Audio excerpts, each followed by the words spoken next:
Skills Incorporated, in partnership with PAF Civic, provides technical vocational training to indigent Filipinos. Join us as we look into a PAF Civic scholar's remarkable journey, personal growth, and the incredible impact of skills. I'm Litam Pos po, 19 years old. Nakatira po ako sa Busay, Cebu City. High school graduate po ako, old curriculum doon sa Busay.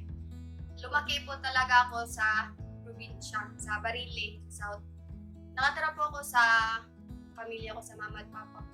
Wala po silang trabaho as of now, pero yung mama ko po, isa siya sa mga coordinator ng simbahan namin. Tapos yung papa ko, siya yung gumagawa ng bahay namin. Tapos tulong-tulong yun.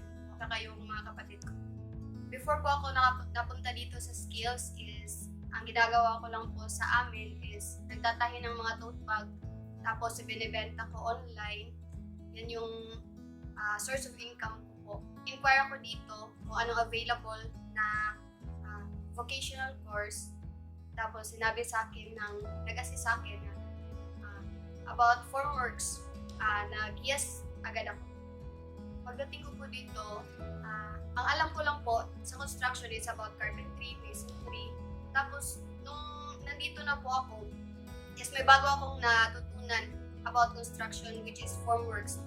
Yung mga challenges ko po dito is yung mga lalaki po yung kasama ko. Sobrang nag-a-adjust po ako, especially hindi ako sanay na maraming lalaki yung kasama. Construction halos lahat ng mga lalaki. Super thankful po kami sa PAF Civic, sa opportunity na binigay nila sa amin, sa OJT po, doon sa binigay nilang na allowance. Nakakatulong po yun sa aming pamasahe everyday. Tapos nakakabili din kami ng pagkain. Aside po sa libreng training, libreng allowance po, pagkatapos po ng training is binigyan po nila kami ng libreng toolkit. Magagamit ko rin sa paggawa ng bahay namin. Naglilipat po kasi kami ng bahay.